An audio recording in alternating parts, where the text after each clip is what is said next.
بسم اللہ الرحمن الرحیم اللہم صلی علی محمد وعلی آل محمد کما صلیت علی ابراہیم وعلی آل ابراہیم انکا حمید مجید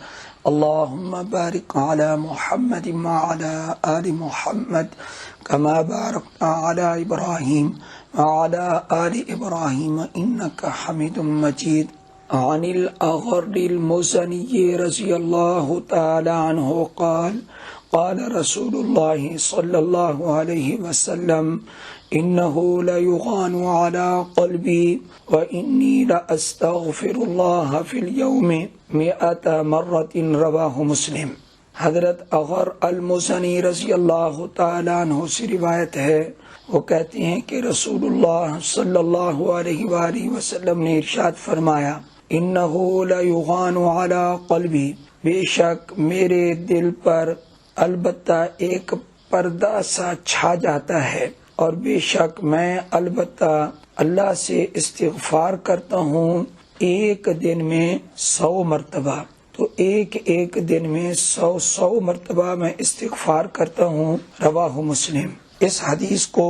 سمجھنا ضروری ہے کہ وہ پردہ کیا تھا جو ہمارے نبی علیہ الصلاۃ والسلام کے قلب اطہر پر چھا جاتا تھا، اور پھر آپ علیہ السلام ایک دن میں 100 مرتبہ استغفار فرماتے تھے. یہ حدیث بالکل صحیح ہے، لیکن ہر صحیح حدیث کا ضروری نہیں کہ مطلب آسان بھی ہو، اس کو سمجھنے کی ضرورت ہوتی ہے. علماء نے اس کی شرح میں کئی اقوال ذکر کیے ہیں. مثلا ایک یہ، آپ کو اپنی امت کے احوال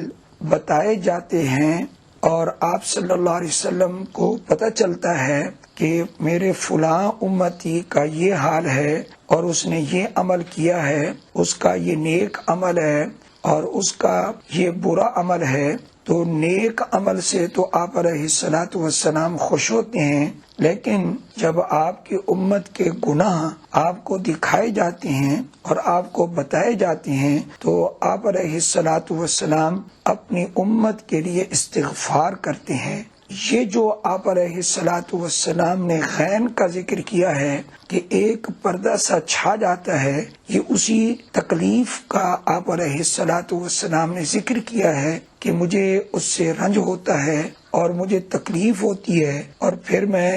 اپنی امت کے لیے استغفار کرتا ہوں. اس سے یہ معلوم ہوا کہ یہ کوئی پردے کا چھا جانا معاذ اللہ آپ صلی اللہ علیہ وسلم کے اپنے کسی عمل کی وجہ سے نہیں، بلکہ یہ اپنی امت کے اعمال کی وجہ سے ہے. اور آپ صلی اللہ علیہ وسلم پھر استغفار بھی فرماتے ہیں کیونکہ آپ رحمت للعالمین ہیں. بعض حضرات یہ بھی ذکر کرتے ہیں کہ آپ علیہ الصلاۃ والسلام اپنی امت کے امور میں جب غور و فکر کیا کرتے تھے اور آپ علیہ الصلاۃ والسلام دشمنوں سے لڑتے تھے، اسلام کے لیے لڑتے تھے اور اللہ کی رضا کے لیے لڑتے تھے، تو آپ کی جو توجہ ہوتی تھی وہ چونکہ دشمن کی طرف ہو جاتی تھی اور اس کو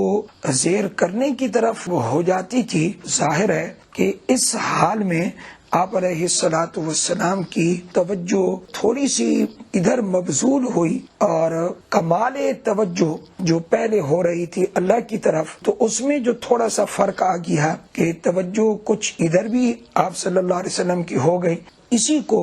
نبی پاک صلی اللہ علیہ وآلہ وسلم نے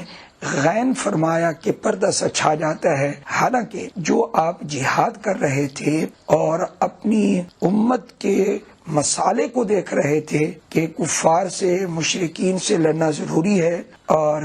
یہ میری امت کے لیے خطرناک قسم کا ناسور ہیں، یہ جہاد کرنا بھی چونکہ عینی عبادت تھا، لیکن اس میں تھوڑی سی توجہ جو خلق کی طرف ہو گئی اور آپ ادھر متوجہ ہوئے، تو آپ علیہ الصلاۃ والسلام بعد میں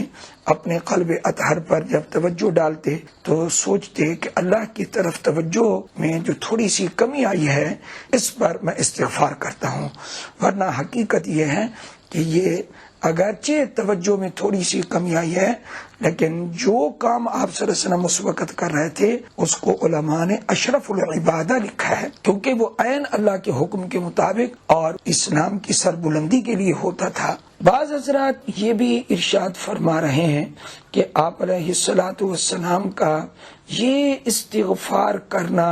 یہ اظہار عبودیت کے لیے تھا اور اظہار افتقار کے لیے تھا، یعنی باوجود اس کے کہ آپ صلی اللہ علیہ وسلم کا کوئی گناہ نہیں، نہ کوئی صغیرہ ہے نہ کوئی کبیرہ ہے،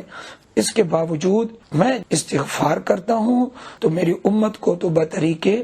اولا استغفار کرنا چاہیے۔ بعض حضرات نے یہ بھی ذکر کیا ہے قد یکون ھذا الغین بسکینتہ التی، تو آپ صلی اللہ علیہ وآلہ وسلم پر کبھی کبھی ایک ایسی کیفیت طاری ہو جاتی تھی کہ نبی کریم صلی اللہ علیہ وآلہ وسلم روحانی ترقیات میں سے ایک ہی ترقی پر جب آپ قائم رہتے کچھ مدت کے لیے، بعد میں آپ علیہ الصلوۃ والسلام کو پتہ چلتا کہ وہ جو مقام تھا جس کو میں نے اپنی روحانیت کا آخری مقام سمجھ رکھا تھا، وہ مقام آخری نہیں تھا، اس سے اونچا مقام اب اللہ نے مجھے دے دیا ہے۔ تو اس پر بھی آپ صلی اللہ علیہ وسلم استغفار کرتے کہ دیکھو میں نے اس کو اعلیٰ مقام سمجھا تھا، حالانکہ اس سے بھی اعلیٰ مقام ہے۔ بہت سے عارفین اس بات کو مانتے ہیں کہ کان یترقی فی کل آن فی ہذہ التجلیات، کہ نبی کریم صلی اللہ علیہ وآلہ وسلم ہر آن ان تجلیات میں ترقی فرماتے رہتے تھے۔ ایک درجے سے جب آپ اوپر والے درجے کی طرف ترقی فرماتے، آپ پہلے